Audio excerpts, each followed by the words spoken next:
Hello, Cats and Kittens. Orewa Jose Yoroshko. I'm back in the Crisis Portal on Manga Mondays, and I've given my impressions on One Piece chapter 1108 entitled Come In World. Very interesting chapter on a few levels. And a few questions come up in my mind going through the chapter and just going through part by part. The opening, we see that Caribou is still being interrogated by Karina Devon and Van Auger. And they're suspicious of him. Of course, they're protecting their Commodore. You can't just take people at their word. That's true. Caribou brings up that he has information on Pluton and Poseidon. And if they take him with them, he'll relay that information to Blackbeard. Okay, if I'm protecting my Commodore, I just torture him and find out what he knows. Because I don't know this dude. I mean, Van Alga said as much. I don't know you. So you could be world government. You could be whatever. You could be from a rival crew that just wants to get close enough to my Captain Commodore to kill him. So first thing I'm going to do, I'm going to torture you and find out what it is that you know. If you won't tell, then I'll know that you, A, have fortitude and know that this, maybe what you're saying is true. Maybe you adore Blackbeard and look up to him and you want to be part of his crew. That could be a possibility. It could be that you're just an opportunist who's looking to get into the crew, which could be permissible as long as I know that you're not like a threat, a deadly threat to him. But I'm not just going to, let you give me a half answer like, I have information to relay to him. I say, well, tell me what it is. Otherwise, you ain't getting nothing. Matter of fact, I'm going to torture you to find out what you actually know. But, plot has to happen. So they'll figure it out. So that part was interesting. And another thing that I'm thinking about is because Caribou brings up the fact that this is information that only the Strawhats know and he knows. And thinking back, I have to remember: do the Straw Hats share this information collectively among themselves? When Robin found out about Poseidon being Shirahoshi, did she go back and tell the rest of the crew? Maybe she did. I just can't remember. Same with Pluton. I think she did. I assume, yeah. But I just can't remember if they collectively share information among themselves or she just heard about Shirahoshi and just gone on about her business. Did she tell Luffy, blah, blah, blah? I can't remember. I really can't. So there's that.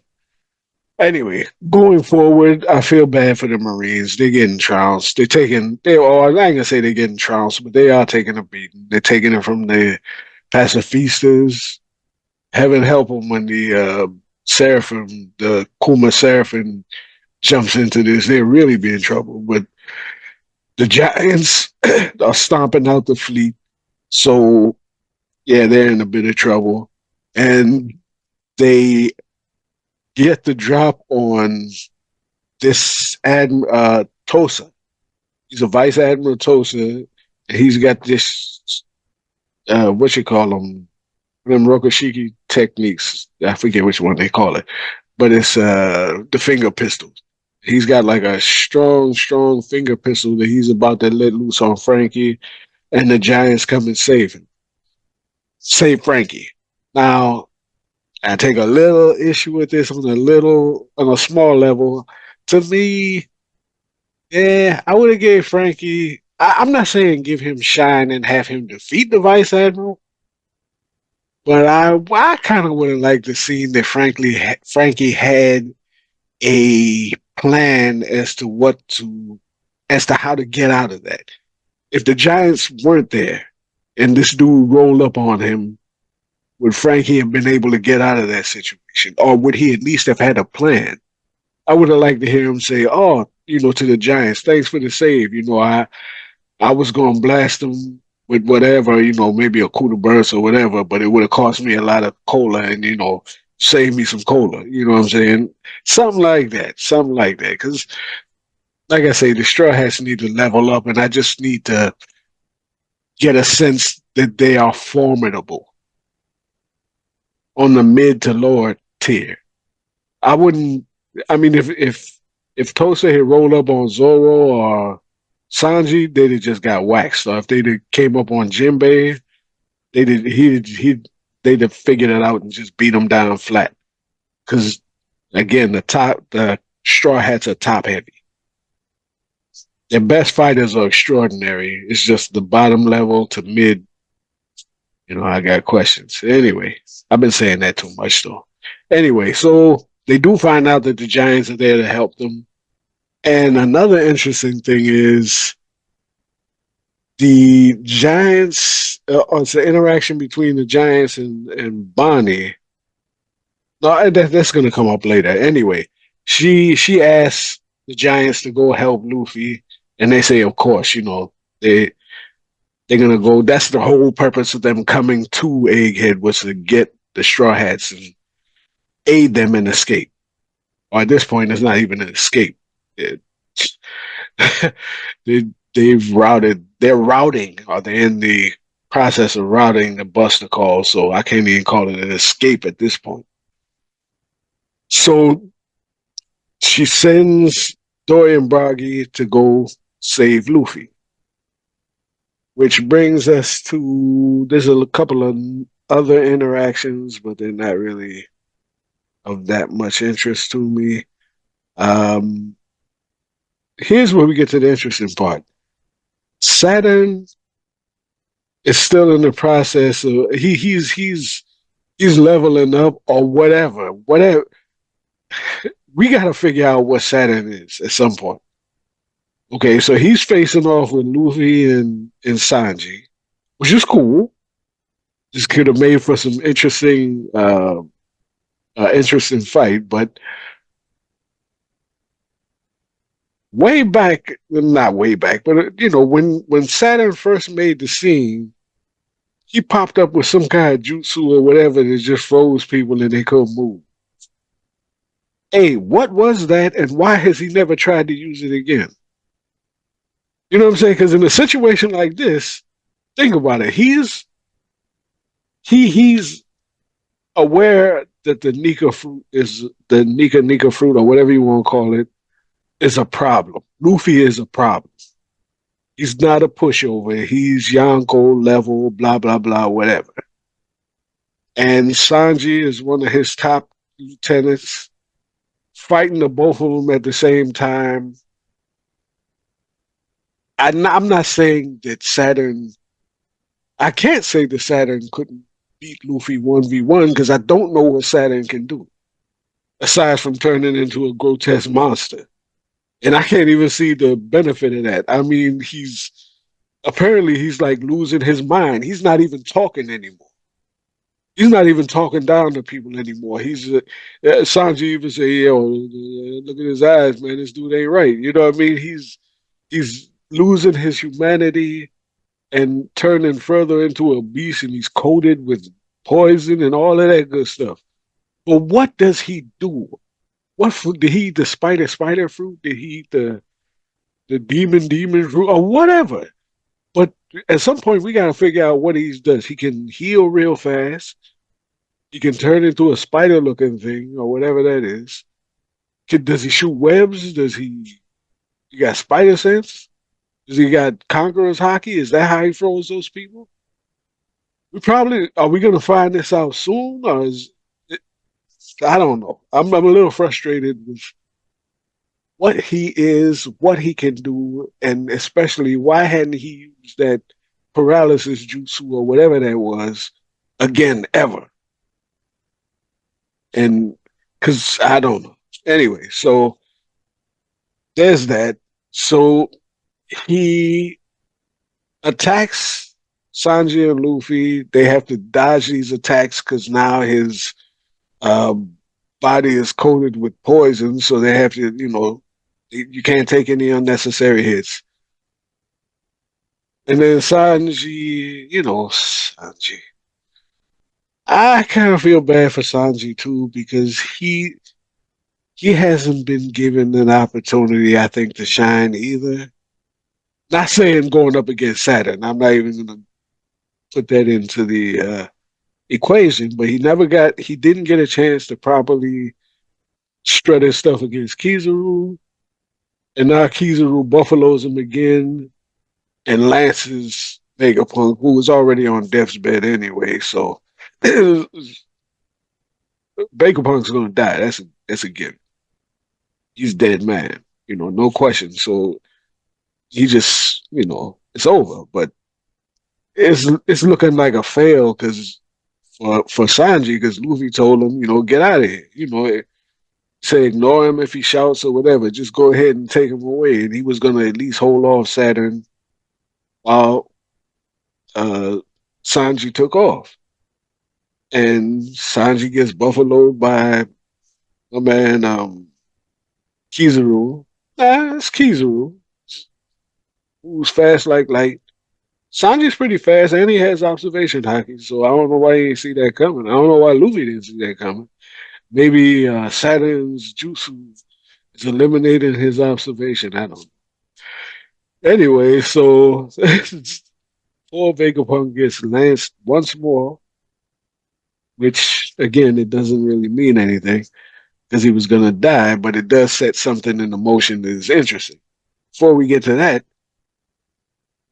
one of my questions from the last chapter seems to be in the process of being answered, and that being, will we ever see gritty, determined, angry Luffy again? Is he when he when he activates Gear Fifth?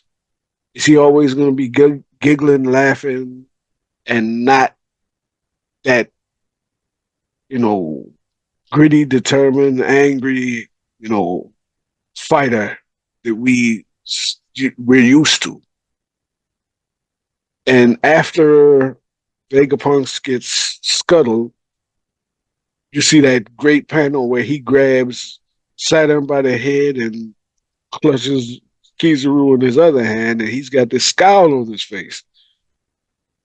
Now he quickly smiling afterwards, saying, "You guys aren't going anywhere." I don't know if that's a smile or is it a? Yeah, he's smiling anyway. But you do see that scowl. He didn't appreciate that because Vegapunk's his friend.